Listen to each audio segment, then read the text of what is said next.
ராஜயோகம் டிவி நேர்கள் அனைவருக்கும் வணக்கம். நான் சுகன்யா உங்களோட இணையிறது. நம்ம ராஜயோகம் டிவியில் ஒவ்வொரு நாளும் ஒவ்வொரு ஆன்மீக தகவலை தெரிஞ்சுட்டு வரும். அந்த வகையில் இன்னைக்கு ஆன்மீக தகவலை எடுத்து சொல்றதுக்காக ராஜயோகம் டாக்டர் கே ராம் சார் நிகழ்ச்சியில் இணைகிறாரு. அவரை வெல்கம் பண்ணிடலாம். வணக்கம் சார். வணக்கம் சார். நம்ம ஆன்மீக தகவல் நிகழ்ச்சியில் நிறைய ஆன்மீக தகவலை மக்களுக்கு புரிகிற மாதிரி ரொம்ப தெளிவாக சொல்கிறீங்க சார். அதுக்கான விளக்கத்தை தாண்டி நிறைய விஷயங்கள் அதுக்கான அனுபவத்தையும் விளக்கி சொல்கிறீங்க. அந்த வகையில் இன்றைக்கி ஒரு கேள்வி இருக்குது சார். என்ன அப்படின்னா, நம்மளோட ஜாதகத்தில் இந்த கிரக நிலையை வச்சு பலன்களை சொல்லுவாங்க. அந்த மாதிரி எந்தெந்த கிரகத்தை வச்சு நம்ம பலன்களை ஐடென்டிஃபை பண்ணுறது சார்? இல்லை, பொதுவாகவே ஒரு ஜாதகத்தை எடுக்கும் பொழுது அதில் இருக்கக்கூடிய 12 ராசி கட்டங்களில் இந்த 9 நவகிரகங்கள் எந்தெந்த இடத்துல இருந்துகிட்டு இருக்குதோ, எந்தெந்த ஸ்தான பலம் வாங்கி வந்திருக்குதோ அதுக்கு தகுந்த மாதிரி அவங்களுடைய வாழ்க்கையில் யோகங்களும் அவயோகங்களும் மாறி மாறி இருக்கும் அப்படிங்கிறதான் உண்மையான விஷயம். அந்த வகையில் இந்த 9 கிரகங்களுக்குமே உலகத்தில் எத்தனையோ கோடி பேர் இருந்துகிட்டு இருந்தால் கூட இந்த 9 கிரகங்களும் 12 ராசிகளும் மட்டும் மையமாக வச்சு அவங்க ஒவ்வொருவருடைய வாழ்க்கையை ஆணித்தரமாக சொல்ல முடியும் அப்படிங்கிறதா அற்புதமான சாஸ்திர விதி. அந்த வகையில் பார்த்தோம் அப்படின்னா, சாதாரணமாக இந்த 9 கிரகங்களில் முதல் கிரகமாக இருக்கக்கூடிய ஒவ்வொரு கிரகங்களுக்கும் ஒவ்வொரு விதமான ஆதிபத்தியம் வந்துட்டுருக்குது. ஒவ்வொரு கிரகங்களுக்கும் ஒவ்வொரு விதமான காரகத்துவம் வந்துட்டுருக்குது. ஒவ்வொரு கிரகத்தும் ஒவ்வொரு விதமான பாவ சுப கிரக அப்படிங்கிற ஆதிபத்தியம் வந்துட்டுருக்குது. இந்த வகையில் இப்போ சூரிய பகவான் எடுத்துக்கிட்டோன்னு வைங்களே, நவ கிரகங்களிலேயே முதல் கிரகமாக விளங்கக்கூடிய, அதிகாரம் என்ற சொல்லுக்கு அற்புதமாக விளங்கக்கூடிய, ஒரு மனுஷாலுடைய வாழ்க்கையில் விடியல் என்ற சொல்லுக்கு வடிவம் கொடுக்கக்கூடிய இந்த சூரிய பகவான் எடுத்துட்டோம் அப்படின்னா, இந்த சூரிய பகவானை வச்சு ஒருவருடைய ஜாதகத்தில் ஆணாக இருந்தாலும் பெண்ணாக இருந்தாலும் அவருடைய ஜாதகத்தில் சூரிய பகவானை வச்சு அவருடைய பிதா சம்பந்தப்பட்ட விஷயங்களை எந்த ஒரு பிதற்றலும் இல்லாமல் தெரிஞ்சுக்க முடியும். சூரிய பகவானுக்கு உண்டான காரகத்துவம் எடுத்துக்கிட்டோம் அப்படின்னா, பிதா காரகர் அப்படிங்கிற காரகத்துவம் வந்துட்டு இருக்குது. அரசியல் சம்பந்தப்பட்ட விஷயங்களில் சாதனை செய்யக்கூடிய கிரகமாக இந்த சூரிய பகவான் வந்துட்டு இருக்குது. அரசாங்க உதவி கிடைக்கக்கூடிய, அரசாங்க பதவி கிடைக்கக்கூடிய, அரசாங்க உத்தியோகம் கிடைக்கக்கூடிய, கிராமப்புறங்களில் சொல்லுவாங்க இல்லையா, அதாவது இவ்வளவு வசதி வாய்ப்புகள் நவ நாகரிகம் வந்துகிட்டு இருந்தால் கூட கால் காசாக இருந்தாலும் கவர்மெண்ட் உத்தியோகம் வேணும்னு சொல்லுவாங்க. அந்த மாதிரி கவர்மெண்ட் உத்தியோகம் ஒருவருக்கு வேணும் அப்படின்னா அதற்கு இந்த சூரிய பகவானுடைய ஆதிபத்தியம் அவங்க ஜாதகத்தில் நல்லபடியாக இருக்கணும் அப்படிங்கிறது உண்மையாக இருந்துகிட்டு இருக்குது. எல்லாவற்றுக்கும் மேலாக பிதாவுக்கும் பிள்ளைக்கும், அப்பாவுக்கும் மகனுக்கும் இருக்கக்கூடிய உறவு நிலைகளை பற்றி தெரிஞ்சுக்கணும் அப்படின்னா இந்த சூரிய பகவானை வச்சு தெரிஞ்சுக்கக்கூடிய அமைப்பாக இருந்துகிட்டு இருக்குது. ஆக சூரிய பகவானுக்கு பிதா காரகர் அப்படிங்கிற மிகப்பெரிய ஒரு பொறுப்பு இருந்துகிட்டு இருக்குது. பிதா சம்பந்தப்பட்ட விஷயங்களையும் பிள்ளைக்கும் பிதா சம்பந்தப்பட்ட உறவுகளையும் உறுதியாக தெரிஞ்சு கொள்ளக்கூடிய அமைப்புகளில் இந்த சூரிய பகவான் முதன்மையாக இருந்துகிட்டு இருக்கிறாரு. பொதுவாகவே ஒரு ஜாதகத்தில் 9ஆம் இடம் அப்படிங்கிற பாக்கியஸ்தானத்தை எடுத்துக்கிட்டோம் அப்படின்னா பிதாவுடைய நிலைமையை பற்றி, பிதாவுடைய செல்வாக்கு பற்றி, பூர்வீக சொத்து சம்மந்தப்பட்ட விஷயங்களை பற்றி உறுதியாகவே தெரிஞ்சுக்க முடியும். இருந்தாலும் அந்த பூர்வீக சொத்து சம்மந்தப்பட்டது, 9ஆம் இடம் சம்மந்தப்பட்டது, பாக்கிய ஸ்தானம் சம்மந்தப்பட்டது, இது எல்லாவற்றுக்கும் மேலாக சூரிய பகவானுடைய நிலை இருந்தது அப்படின்னா தான் அதை வச்சு உங்களுடைய வாழ்க்கையில் உங்களுக்கு எந்த மாதிரியான சொத்து சுகம் கிடைக்குது அப்படிங்கிற விஷயத்தை நம்ம உறுதியாகவே சொல்ல முடியும்.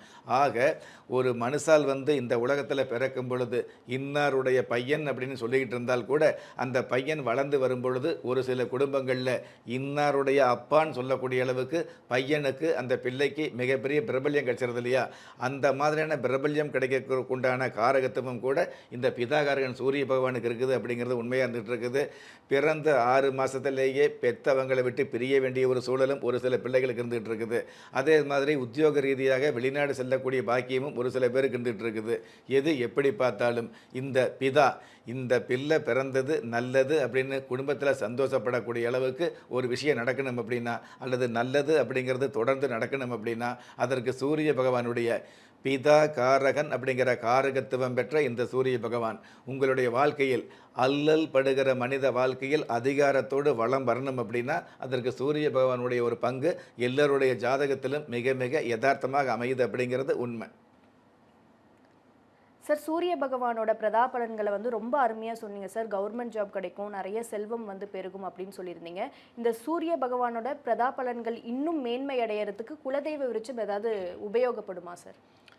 இல்லை, பொதுவாகவே சூரிய பகவானுடைய அனுகிரகம் மட்டுமல்ல, காரிய வெற்றி கிடைக்கிறதுக்கு நாளும் பொழுதும் நன்மைகள் கிடைக்கிறதுக்கு இந்த குலதெய்வ விருட்சம் அப்படிங்கிறது உங்களுக்கு மட்டுமல்ல, உங்களுடைய குடும்பத்துக்கே சுபிட்சங்களை வாரி வழங்கக்கூடிய அமைப்பில் தான் இருக்கும் அப்படிங்கிறது வாழ்நாள் முழுவதும் நீங்கள் தெரிஞ்சுக்க வேண்டிய உண்மை. எதனால் எல்லோருடைய ஜாதகத்திலும் சூரிய பகவான் மட்டுமல்ல 9 கிரகங்களும் இருந்துகிட்டு தான் இருக்கும். அந்த 9 கிரகங்கள் எப்படி இருந்துகிட்டு இருந்தாலும் சரி, நல்லா கவனித்து பாருங்கள். நவகிரகம் அப்படிங்கிறது ஒரு சன்னதியில் ஒரே இடத்துல இருக்கும். ஒரு கோயிலில் தெய்வ சன்னதியில் நவகிரகம் ஒரு இடத்துல இருந்தால் கூட ஒரே இடத்துல இருக்கக்கூடிய கிரகங்கள் ஒரு கிரகம் இன்னொரு கிரகத்தை பார்த்துக்காது. அப்படி பார்த்துக்காமையே இருக்கக்கூடிய அந்த கிரகங்கள் தான் மனுஷருடைய வாழ்க்கையை பவ்யமாக பார்க்குது, பரவலாக உங்களை பிரபல்யம் கொடுக்குது அப்படிங்கிறது உண்மையான விஷயம். அந்த மாதிரி இருக்கக்கூடிய அந்த நவகிரகங்கள் உங்களுக்கு நல்லது பண்ணக்கூடிய அமைப்பு. ஒரு கிரகம் பாவ கிரகமாக இருந்தாலும் சரி, சுப கிரகமாக இருந்தாலும் சரி, அந்த கிரகத்தை யோக கிரகமாக மாற்றக்கூடிய வல்லமை யாருக்கு இருக்குது? அதாவது கரு உருவாகும் போதே காப்பாற்றக்கூடிய தகுதி இருக்கக்கூடிய உங்களுடைய குலதெய்வத்துக்கு மட்டும்தான் இருந்துகிட்டு இருக்குது. அந்த வகையில் உங்களுக்கு இருக்கக்கூடிய யோகங்களை உங்களுக்கு கொண்டு சேர்க்கக்கூடிய பாக்கியத்தை கொடுக்கக்கூடிய இந்த குலதெய்வத்தினுடைய முழு அனுகிரகம் பெற்ற, முழு ஆசீர்வாதம் பெற்ற பிரம்ம முகூர்த்தத்தில் 33 கோடி தேவர்களுடைய அதி மந்திரத்தால் பூஜிக்கப்பட்ட இந்த குலதெய்வ விருட்சம் உங்களுடைய வீட்டில் இருந்தது அப்படின்னா கண்டிப்பாக உங்களுடைய குடும்பம் சுபிட்சமாக, குதூகலமாக, அடுத்தவங்க மத்தியில் மற்றவங்களுக்கு மத்தியில் பெருமையாக பேசப்படக்கூடிய அளவுக்கு அருமையான யோகத்தை ஆயுள் முழுவதும் கொடுக்கும் அப்படிங்கிறது அனுபவ ரீதியான உண்மை. Super sir. குலதெய்வ விருட்சத்தினால இவ்வளோ பலன்கள் இருக்கா அப்படிங்கிறது பெரிய ஆச்சரியமா இருக்கு சார். நிகழ்ச்சிக்கு இணைந்தமைக்கு நன்றி சார். நன்றி. நம்ம ராஜயோகம் டிவியில் தினசரி ஒளிபரப்பாகக்கூடிய ஆன்மீக தகவல், தினசரி ராசி பலன், உங்களுக்கான அதிர்ஷ்ட எண்கள், அதிர்ஷ்ட எழுத்துக்கள், அதிர்ஷ்ட நிறங்கள் போன்ற விஷயங்களை உடனுக்குடன் நீங்கள் தெரிஞ்சுக்கணும் அப்படின்னு நினச்சிங்கன்னா நம்ம ராஜயோகம் டிவியை சப்ஸ்கிரைப் பண்ணுங்கள், ஷேர் பண்ணுங்கள். கண்டிப்பாக அந்த பெல் பட்டனை ப்ரெஸ் பண்ண மறந்துடாதீங்க. வணக்கம்.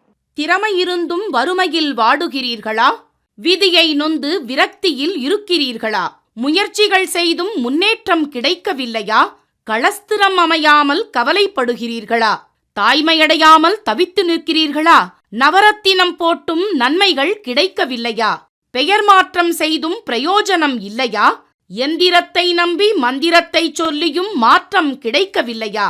எண்கணிதத்தை நம்பி எழுத்தை மாற்றியும் ஏற்றம் கிடைக்கவில்லையா? வாஸ்துவை நம்பி வாசலை மாற்றியும் வளம் காணவில்லையா? ஹோமத்தை வளர்த்து யாகத்தை செய்தும் யோகத்தை காணவில்லையா? திரும்பிய பக்கமெல்லாம் திண்டாட்டங்களையே சந்தித்த உங்களை யார் கைவிட்டாலும் ஆன்மீகம் கைவிடாது. ஆம், அண்ட நிழலும் இல்லை, ஆதரிக்க யாரும் இல்லாதவர்களை குலதெய்வம் கைவிடுவதில்லை. கிள்ளிக் கிடைக்கக்கூடிய யோகங்களை அள்ளிக் கொடுக்கக்கூடிய ஆன்மீக அற்புதம் குலதெய்வ விருட்சம். திக்கற்ற யாவரும் ஒப்பற்ற பயன்பெற வாங்கி பயனடைவீர். குலதெய்வ விருட்சம். குலதெய்வ விருட்சம், குடும்பமே சுபிட்சம்.